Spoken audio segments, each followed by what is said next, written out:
Perfect. Well, thank you so much, Professor, for joining. I really appreciate it. I'd love to start off if you could give us a little introduction of yourself and where your journey has currently taken you. Well, I'm now a professor of economics at the University of California, Santa Barbara, whereas most days it's beautiful blue skies and 70-degree weather. We try to do it every day. We don't always make it.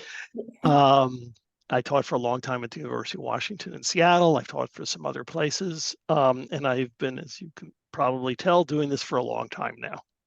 Amazing. What was your experience like at teaching at the University of Washington compared to Santa Barbara? Um, Not incredibly different. It is a little different. That the kids who grew up in Seattle are not exactly the same as the kids who grew up in Southern California, basically, but it's largely similar. Amazing. Yeah. I used to live in Mercer Island. It's about Oh, 50 okay. minutes. Yeah. Yes. Yeah. So familiar area, obviously a beautiful campus, and same goes for Santa Barbara. Yeah. As in for their curriculum, do you notice any differences or teaching styles that vary? Well, the the main difference, I guess, that I notice is that the economics department here in Santa Barbara has a whole lot more students, and that often means much larger classes, which is unfortunate. And to be quite honest, it ruins some of the fun. I mean, part of the fun about teaching in a college is you get to know some of the students because they're all smart young people on their way up, and you get to see a little bit of their journey. And it's a lot harder to do if you're in a very large class than if you're in a really a small or moderate sized class. Exactly. Yeah, I feel like that definitely makes a difference. And yeah, both big schools, but if it's a Yeah, popular curriculum, that definitely changes it. yeah. I was wondering, in your eyes as a professor, how you would define economics. Well, many years ago, I asked another economist that question, and I don't know if it was helpful answer is economics is what economists do. And because economics is kind of intellectually imperialist, we tend to spread out into other areas. So, there's the business of supply and demand, and we study inflation and unemployment. But we study discrimination and education and health and how developing countries develop, and we develop new statistical techniques. So there's a whole very wide range. I mean, at some heart of it, it's that economists study how people respond to incentives. They We generally have an assumption that individuals are trying to do the best they can for themselves, knowing their resources and opportunities are limited. And so we tend to actually build small, formal, meaning mathematical models of how we think people might behave. And then we often try to say, are there some data that will let us actually see if how well those models work? I really like the way that you define that. I think it's super specific and thorough, which I think aligns perfectly with economics. As we are in a generation where AI is evolving, technology is evolving, where do you see the future of economics, specifically within the workforce? Oh, I mean, first of all, you phrased it exactly right. We're at the beginning of this. I mean, developing technology, that's not new. That's been going on for hundreds of years.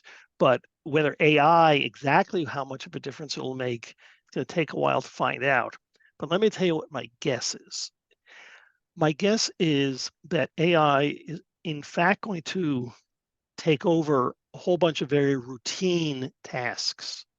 So, there are a lot of people whose job is cleverly filling out an Excel spreadsheet and then handing it to somebody else. And my guess is a bunch of that will go away. There's a whole bunch of people who write code to analyze data all the time. And my guess is that parts of that will go away because AI it's just barely starting to be good at writing a little bit of code. But what you're going to need more than is people who can think clearly, who can think about how do we phrase the questions, where would we look for evidence, who may then use AI once they've set it up to do the computation or to do looking out for what's been written on topics and things like that. So my guess is the kind of thinking that people learn studying economics will actually become relatively more valuable. Of course, yeah, that's something I really like about economics, and a computer can't take away. The value and the knowledge of thinking through things is just as essential. Mhm. As I've noticed, you've done a good amount of research. So I was wondering why you think research may or may not be vital within the studying specific to economics. Well, so let me explain a little bit of background, which is true not just of economics, but of almost all things. If you look at different colleges and universities, there are a bunch of, I shouldn't say a bunch, there are, I don't know, scores or maybe a few hundred of places that are basically research universities. And the job of the faculty is to actually do research, and the teaching comes second. And the interesting thing about it is these are the places where most students want to go to learn, because you're learning from people who have actually themselves created a little bit of the knowledge that we're all looking at. So past that, research in economics really tries to look very often at various kinds of social policies,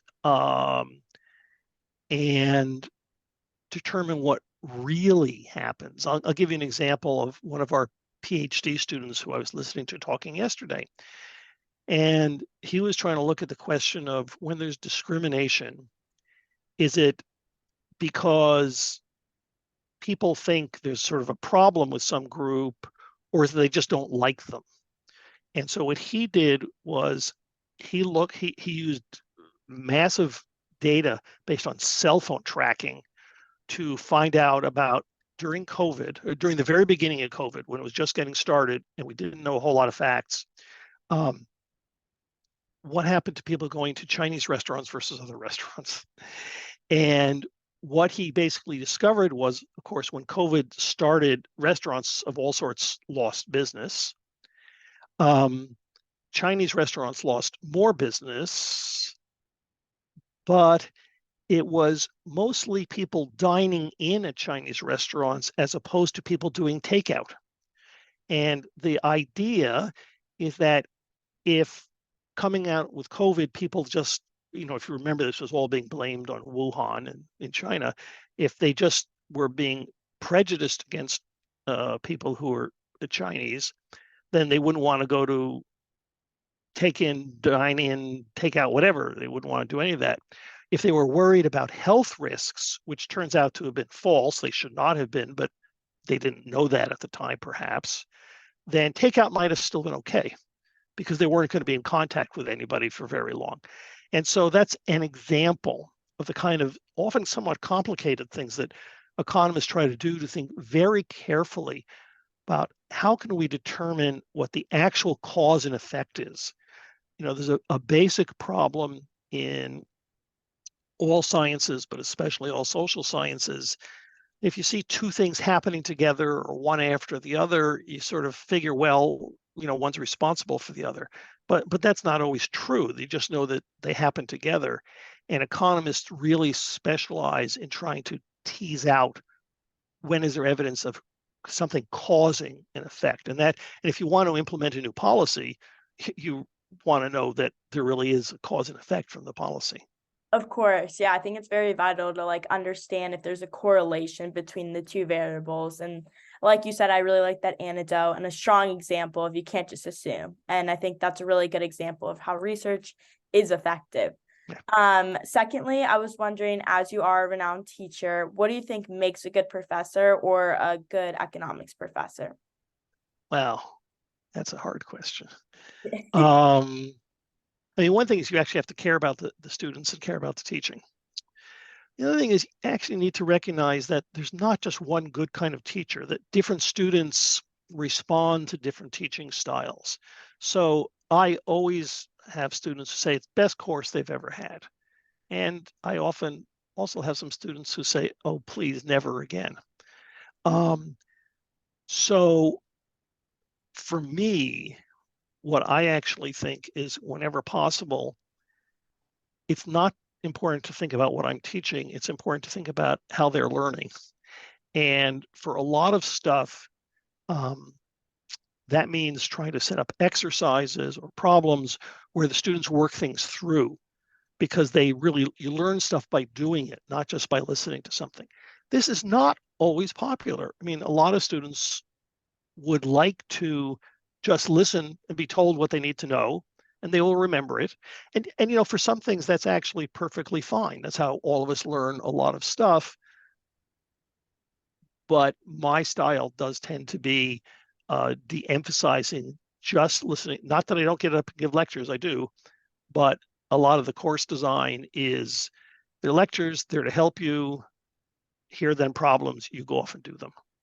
Of course. Yeah, I really like that teaching style, and obviously it's worked. So, my final question for Yeah. you is there any resources you would recommend, like books, websites, or articles to someone still wanting to learn more about the field of economics?